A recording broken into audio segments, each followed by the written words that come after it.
والمرسلين وراحة العاشقين ومراد المشتاقين سيدنا وسندنا ومولانا محمد المصطفى صلی اللہ علیہ وآلہ وأصحابہ اجمعین.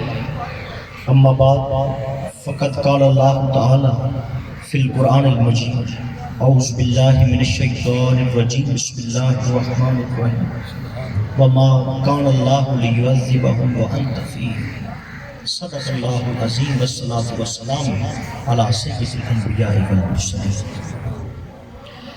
حاضرین محفل، یہ سال ثواب کی محفل ہے جس میں میرے سمیت آپ سب لوگ اپنے بھائیوں کے ساتھ اظہار ہمدردی، اظہار تعزیت کے لیے اکٹھے ہوئے ہیں. دعا ہے مالک کریم اپنے پیارے محبوب صلی اللہ علیہ وآلہ وسلم کے صدقے ہمارے بزرگ حاجی محمد صالح صاحب چشتی نظامی ان کی مغفرت فرمائے، اور ان کے اصال کے لیے جو آج کی اس محفل کو اور اس ختم پاک کو انتظام دیا گیا ہے، مالک اس کو شرف قبولیت عطا فرمائے. لمبی چوڑی بات نہیں ہے، 5 سے 7 منٹ کے اندر میں نے اپنے گفتگو کو ختم کرنا ہے، اس کے بعد ختم شریف ہوگی. حاضرین محفل، زندگی 4 دن کی مہمان ہے. جو بندہ بھی اس کائنات میں آیا ہے اس نے جانا ضرور ہے. آنے کی ایک ترتیب ہے لیکن جانے کی کوئی ترتیب نہیں ہے.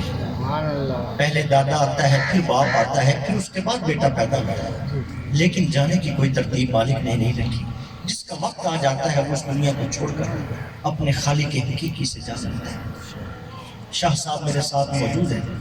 انہوں نے محفل پاک کا آغاز تلاوت کلام پاک سے کیا، جس میں ایک آیت کریمہ کو پڑھا گیا، فَبِأَيِّ آلَاءِ رَبِّكُمَا تُكَذِّبَانِ. تم اللہ کی کون کون سی نعمت کو جھٹلاتے ہو. 5 سے 7 منٹ کی میری گفتگو ہے، اور خطیب اور خطابت سے ہٹ کر میں 5-7 منٹ کے لیے آپ سے گفتگو کرنا چاہتا ہوں. میرے بھائیوں، اللہ کی جتنی بھی نعمتیں ہیں، چاہے وہ ہاتھ ہو، چاہے پاؤں ہو، چاہے آنکھیں ہو، چاہے دولت ہو، حسن و جوانی ہو، اولاد ہو، پیش قبیلہ ہو، عزت و احترام ہو، وہ نعمتیں ایسی نہیں ہیں کہ صرف مسلمان کے پاس ہیں.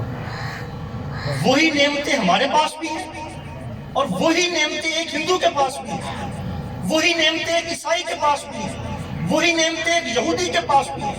ہمارے پاس 2 ہاتھ ہیں، ایک ہندو کے پاس بھی 2 ہاتھ ہیں. ہمارے پاس آنکھیں ہندو کے پاس بھی ہیں. ہمارے پاس دولت، خیش، قبیلے، عزت و احترام ہے. وہی سب کچھ ایک غیر مسلم کے پاس بھی ہے. یا اللہ، تو نے نعمتوں سے نوازا، پوری کائنات کو نوازا، اور تیری نعمتوں کا شمار نہیں کر سکتے. ہم میں اور ان کی نعمتوں میں پھر فرق کیا رہ گیا؟ آج یہ 2 ہاتھ اللہ کے حضور اٹھ رہے ہیں، یہی 2 ہاتھ مندر میں کسی بت کے سامنے اٹھتے ہیں. آج یہ زبان اللہ اور اس کے رسول کی حمد و ثنا کے لیے کھل رہی ہے، یہی زبان کسی جگہ پر اس وقت ایک بت پرستی کے لیے بھی کھل رہی ہوتی ہے. یہی زبان توحید اور رسالت کی جو تعریف کر رہی ہے، یہیں پر یہی زبان کہیں اور پر یہ شرک کی بات بھی کر رہی ہوتی ہے. یا اللہ، پھر فرق کیا رہ گیا؟ میرے بھائیوں، یہاں پر قابل غور نقطہ ہے جس کی طرف میں لا کر اپنی بات کو آغاز اور اختتام کرنا چاہتا ہوں. زندگیاں، خوشیاں، غمیاں انسان کے پاس آتی رہتی ہیں، لیکن اپنی خوشیوں کو اور اپنے غموں کو حضور صلی اللہ علیہ وسلم کی نسبت کے ساتھ منسوب کر دینا، یہ اللہ تعالیٰ کی ہم پر رحمت ہوتی ہے. نعمت سب کے پاس ہے. اے مسلمان بھائی، اگر تو چاہتا ہے کہ تو سمجھے کہ ہمارے پاس اور ایک غیر مسلم کے پاس نعمت میں فرق کیا ہے، نہ ہاتھوں میں فرق ہے، نہ زبان میں فرق ہے، نہ آنکھ میں فرق ہے، نہ وجود میں فرق ہے، نہ اولاد میں فرق ہے، نہ دولت میں فرق ہے، نہ عزت و احترام میں فرق ہے، نہ خیش اور قبیلوں میں فرق ہے. فرق ایک ہی ہے. فرق کیا ہے کہ ہماری آنکھ جب بھی دیکھتی ہے محمد مصطفیٰ صلی اللہ علیہ وسلم کی نسبت سے دیکھتی ہے. ہمارے ہاتھ اٹھتے ہیں، حضور کی ہاتھ اٹھتے ہیں. ہماری زبان کھلتی ہے تو حضور کی حمد و ثنا کے لیے اٹھتی ہے. اللہ تعالیٰ فرماتا ہے نعمت سب کے لیے ہے، لیکن اے مسلمان، رحمت صرف تجھ پر ہے. رحمت صرف تجھ پر ہے. تو ثابت کیا ہوا، جس نعمت کو حضور کی خاطر استعمال کیا جائے تو بندہ سمجھے کہ اللہ کی نعمت کا اقتدار ہو گیا. اور اگر یہ نعمتیں حضور کی خاطر استعمال نہیں ہوں گی، حضور صلی اللہ علیہ وسلم کی نسبت اور مدح سرائی کے لیے استعمال نہیں ہوگی، تو میرے بھائیوں یہ مت سمجھنا کہ ہم نعمتوں کا شکر ادا کر رہے ہیں۔ یہ نعمتیں تو ہر انسان کے پاس ہوتی ہیں۔ مسلمان وہ ہے جو اپنی نعمت کا استعمال اس طریقے سے کرے، اس کا ہاتھ استعمال ہو تو نبی کی خاطر ہو، اس کی زبان استعمال ہو تو محمد مصطفیٰ صلی اللہ علیہ وسلم کی خاطر ہو، اس کی آنکھ دے تو دیکھے تو حضور کے نور کو دیکھے، اس کے کان سنے تو حضور کی نعت کو سنے، اس کے پاؤں چلے تو حضور صلی اللہ علیہ وسلم کی بتائی ہوئی عبادت کی خاطر چلے۔ سبحان اللہ۔ نقش حسن خدا محمد ہے صلی اللہ علیہ وسلم، جلوہ کبریا محمد ہے، حسن کی ابتدا محمد ہے، عشق کی انتہا محمد ہے صلی اللہ علیہ وسلم۔ عقل حیران خیرت عاجز، کوئی کیا سمجھے کہ کیا محمد ہے، سبحان اللہ۔ کوئی کیا سمجھے کہ کیا محمد ہیں۔ مختصر سے بات میرے بھائی، خدا را 4 کتابیں پڑھ کر منبر پر کھڑے ہو کر حضور صلی اللہ علیہ وسلم کی ذات پاک کو بولنا مت کرو۔ اللہ تعالیٰ ہر ایک کو توفیق دے، کبھی بھی حضور کی ذات کو مت توڑنا۔ ہم اس قابل نہیں ہیں کہ ہم منبر پر بیٹھ کے حضور کی ذات کو تولنا شروع کریں۔ حضور کیا ہے کیا نہیں ہے، حضور کی شان کتنی ہے، حضور حاضر ناظر ہے کہ نہیں ہے، حضور غیب کو جانتے ہیں کہ ہماری اتنی بساط ہے۔ مثال بے شک۔ ہم جہاں پر بھی بیٹھے حضور صلی اللہ علیہ وسلم کی حمد و ثنا اور مدح سرائی کرتے ہیں۔ ہماری کیا اوقات ہے کہ ہم 4 کتابیں پڑھ کر منبر پر کھڑے ہو کر حضور کو تولنا شروع کر دیں۔ سبحان اللہ۔ اللہ ایک ہے، اللہ ایک چھوٹا سا لمحہ فکریہ میں دینا چاہتا ہوں، اللہ ایک ہے نا؟ کیا کبھی کسی نے دیکھا کہ رب ایک ہے؟ نہیں۔ کوئی ایک بندہ، ہر مکتبہ عمر کا بندہ بیٹھا ہو، ہر مکتبہ فکر کا بندہ بیٹھا ہو، کوئی ایک بندہ مجھے کہے کہ میں نے دیکھا ہے کہ اللہ ایک ہے۔ اللہ ایک ہے، نہ کسی نے دیکھا، نہ کوئی ملا، نہ کسی نے اس سے بات کی، ہر کوئی مانتا ہے وہ ایک ہے۔ اور بڑی حیرت کی بات ہے، مسجد میں کھڑے ہو کر ایک مؤذن کہتا ہے اشہد ان لا الہ الا اللہ، میں گواہی دیتا ہوں اللہ، میں گواہی دیتا ہوں اللہ۔ وہ گواہ کون ہوتا ہے کبھی سوچے؟ آج ختم پاک ہو رہا ہے قاری صاحب، جی ختم پاک ہو رہا ہے آج۔ کل کوئی بندہ کہے ختم پاک میں شاہ صاحب نے تلاوت کی کہ نہ کی، بندہ کہے گا مجھے نہیں پتا، ایک بندہ کہے گا میں گواہی دیتا ہوں شاہ صاحب نے تلاوت کی، وہ کہے گا کیسے، وہ کہے گا میں نے دیکھا ہے اس محفل میں کہ شاہ صاحب نے تلاوت کی۔ جج کوئی فیصلہ کرنے لگے، جج کہتا ہے گواہ لاؤ۔ گواہ کون ہوتا ہے؟ جو موقع پر موجود ہو، جو چشمدید ہو، جس نے دیکھا ہو واقعہ۔ آج ہم وضو کر کے سر پر ٹوپی لے کے مصلی پر کھڑے ہو کر کہتے ہیں یا اللہ میں گواہی دیتا ہوں کہ تو کبھی سوچا ہے کیا کسی نے اللہ کو دیکھا؟ کوئی اللہ کو ملا؟ کسی نے اللہ سے بات کی؟ حیرت کی بات ہے، اسی مصلی پہ اس کے گھر میں کھڑے ہو کر کہتے ہو کہ میں گواہ ہوں کہ اللہ ایک ہے۔ کہ بندہ پوچھے تو کہاں سے گواہ بن گیا؟ تو جو کہتا ہے کہ میں گواہ ہوں میں ایک ہے، چاہے شیعہ ہو، سنی ہو، بریلوی ہو، دیوبندی ہو، اہل حدیث ہو، ہر بندہ کہتا ہے اشہد ان لا الہ الا اللہ، میں گواہی دیتا ہوں کہ اللہ تو۔ وہ کبھی سوچا ہے گواہ کیسے بنے ہو؟ گواہ تو ہوتا ہے جس نے دیکھا ہو، نہ آج تک کسی نے دیکھا، نہ ملا، نہ بات کی۔ ہم کہتے ہیں ہم گواہ ہیں کہ اللہ تو، سب گواہی دیتے ہو کہ اللہ ایک ہے، گواہی دیتے ہو، کیسے گواہ بن گئے؟ اگر تھوڑا سا بھی ظرف ہو، تھوڑا سا بھی شعور ہو، بندہ اپنے گریبان میں جھنکے، بندے کو پتہ چلتا ہے اوہو 1400 سال پہلے آمنہ کے لال نے کہہ دیا تھا کہ اللہ ایک ہے، مدینے کے تاجدار نے کہہ دیا تھا اللہ، نہ کسی نے دیکھا، نہ ملا، نہ بات کی۔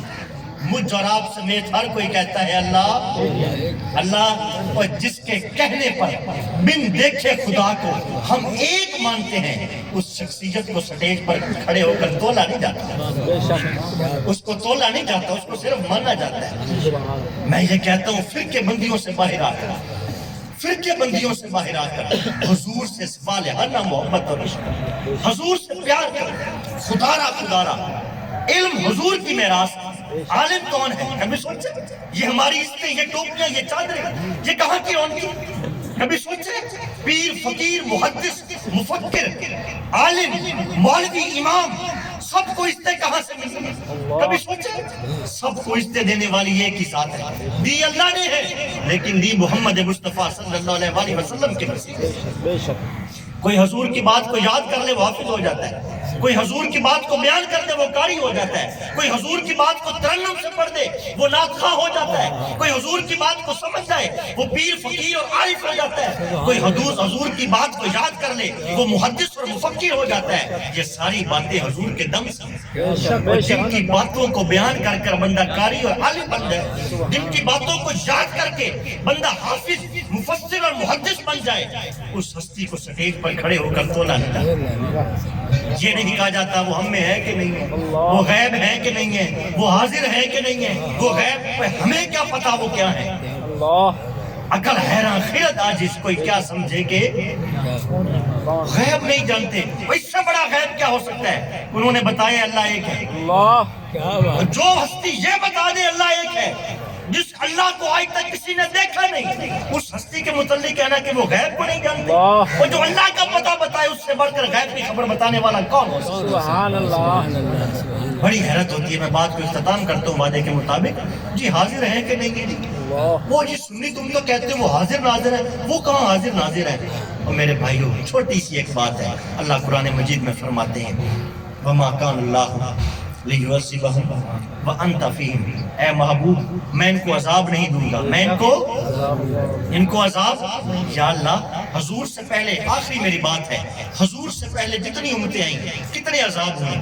میرے ساتھ اہل علم اہل دانش لوگ بیٹھے ہیں، کبھی سوچیں جتنی امتیں گزری چھوٹا سا گناہ کرتی کیا جی صبح دروازے پر لکھا جاتا رات کو اس نے چوری کی، بے شک رات کو کوئی زنا کرتا اس کے دروازے پر صبح لکھا جاتا ہے کہ یہ زانی ہے، کوئی جھوٹ بولتا اس کے دروازے پر لکھا جاتا ہے یہ جھوٹ۔ ایک امت ہفتے کے دن مچھلیاں پکڑنی ہے، پکڑی بھی نہیں ہے، صرف ترکیب بنائی ہے، اللہ نے منع کیا، ان کا پتہ ہے حشر کیا ہوا؟ جب اتوار کے دن وہ اٹھے نا، کسی کی شکل بندر کی، کسی کی شکل گدھے کی، کسی کی شکل کتے کی، یہ انسانوں کی شکلیں ہو گئی، عذاب ہوا ان امتوں پر چھوٹے چھوٹے گناہوں کے بدلے۔ اور ذرا سوچو کون سا گناہ ہے جو ہم میں نہیں ہے؟ یہ میری آخری بات اور لمحہ فکر ہے، کون سا گناہ ہے جو ہم میں نہیں ہے؟ کون سی برائی ہے جو ہم میں نہیں ہے؟ ہمارا معاشرہ کن برائیوں سے بچا ہوا ہے؟ سوچو ہمیں عذاب کیوں نہیں ہوتا؟ کیوں عذاب نہیں ہوتا؟ ہماری شکلیں کیوں نہیں بگڑتی؟ ہمارے دروازوں پر کیوں نہیں لکھا جاتا کہ فلاں رات کو زانی تھا، فلاں چور تھا، فلاں اچکا تھا، فلاں جھوٹا تھا؟ ہم پہ وہ عذاب نازل کیوں نہیں ہوتے؟ فقط ایک وجہ ہے، ایک وجہ ہے جس کا قرآن مجید میں اللہ تعالیٰ نے اشارہ فرمایا وَمَا كَانَ اللَّهُ لِيُعَذِّبَهُمْ وَأَنْتَ، اے محبوب ایسا نہیں ہو سکتا کہ تو ان میں ہو، تو ان میں اور ان پر میں عذاب دوں، میں ان پر، اگر کسی نے دیکھنا ہو نا حضور ہم میں ہیں کہ نہیں ہے، کتابوں کو دیکھنے کی ضرورت نہیں ہے، ایک آپ کو کام بتاتا ہوں، رات کو سو صبح اٹھو اپنے چہروں کو دیکھنا، اگر تمہارے چہرے سلامت ہو سمجھ جانا حضور ہم میں ہے، سبحان اللہ حضور ہم میں، اگر تمہاری شکلیں نہ بگڑی ہو جب تک نہ بگڑے سمجھ جانا حضور ہم میں، حضور ہم میں، اور جس دن چہرے بگڑ جائے نا تب کھڑے ہو کر کہنا اب حضور غائب ہو گئے، اب حضور حاضر نہیں ہے، اب حضور ہم میں نہیں ہے، لیکن جب تک ہمارے چہرے سلامت ہیں، جب تک ہم اللہ کے عذاب سے بچے ہوئے ہیں، ہم میں گناہوں کی کمی نہیں ہے، ہم میں برائیوں کی کمی نہیں ہے، ہم میں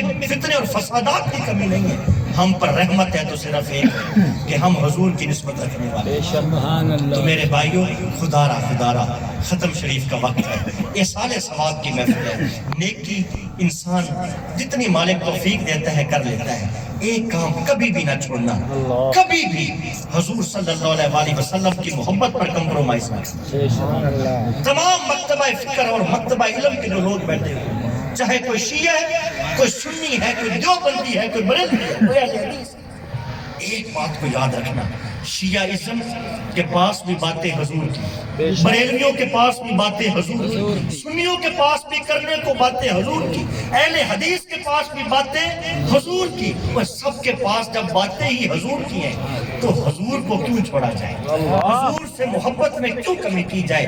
وہ ایک واحد ایسی ہستی ہیں جن کے دم سے سب کی عزتیں قائم ہیں، جن کے دم سے سب کی حشمت و عظمتیں قائم ہیں، جن کے دم سے سب کے وقار و احتشام قائم ہے۔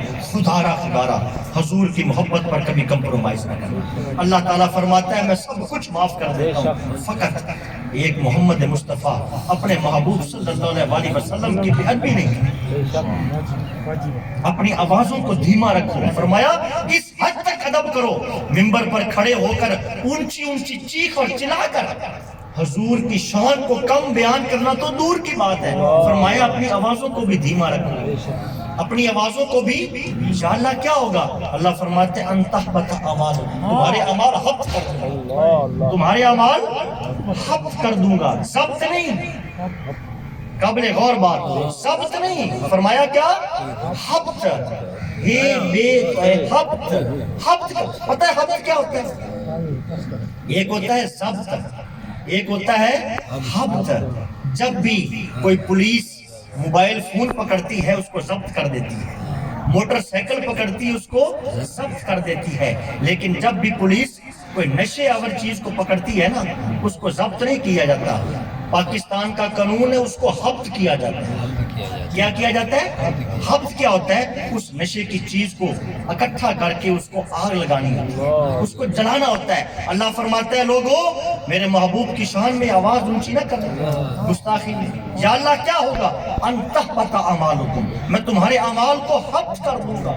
ثابت کیا ہوا؟ ہم سوچیں گے تو ہم تو نمازی ہیں، ہم تو روزے دار ہیں، ہم تو متقی ہیں، ہم تو پیر فقیر ہیں، ہم تو غوث قطب ہیں، ہم تو عالم فاضل ہیں، لیکن کیا پتہ اگر حضور کے گستاخ نکلے تو ہمارے اعمال حبط ہو جائیں گے، ہماری نمازیں جلا دی جائیں گی، ہمارے روزے جلا کر خاک بنا کر راکھ اڑا دی جائے گی، لیکن ہمیں پتہ نہیں چلے گا۔ خدارا حضور سے بالہانہ محبت کرو، حضور سے بالہانہ عشق کرو، حضور سے بالہانہ پیار کرو، اور انشاءاللہ اگر تمہارے دلوں میں حضور کی محبتیں بستی رہیں گی، حضور کی الفتیں بستی رہیں گی، میرے عقیدے کے مطابق اللہ تعالیٰ تمہاری کبھی اولادوں میں بھی ان کے سروں کو بھی نیچے نہیں ہونے دے گا۔ جن گھروں میں حضور کی محبتوں کا بسیرا ہے ان گھروں کے کبھی بھی مالک جو ہے وہ عزتوں کو کم نہیں ہونے دیتا، کیونکہ میں نے کہہ دیا ہے کہ ساری بات حضور سے ہے، ساری رونق حضور سے ہے، ساری بہاریں حضور سے ہیں، خوشیاں انہی سے منسوب، غم انہی سے منسوب، ہماری عزتیں انہی سے منسوب، ہمارے ایمان انہی سے منسوب، ہماری نماز روزے حجیں اور زکاتیں انہی سے منسوب۔ خدارا اپنے ایمانوں میں حضور کی محبت کو اجاگر رکھیں۔ اللہ تبارک و تعالی آج اس ختم پاک کے صدقے مجھے اور آپ سب کو حضور صلی اللہ علیہ وآلہ وسلم سے والہانہ عشق و محبت کرنے کی توفیق عطا فرمائے، اور ہمیں ان لوگوں میں پیدا نہ کرے جو لوگ کھڑے ہو کر حضور کی ذات کو تولنا شروع کر دیں۔ یا اللہ ہمیں تولنے والوں میں نہ رکھنا، ہمیں ان کے غلاموں میں رکھنا، اور غلام کا ایک ہی کام ہوتا ہے جہاں پر بھی بیٹھا ہو اپنے آقا کی حمد و ثنا کرے۔ واخر دعوانا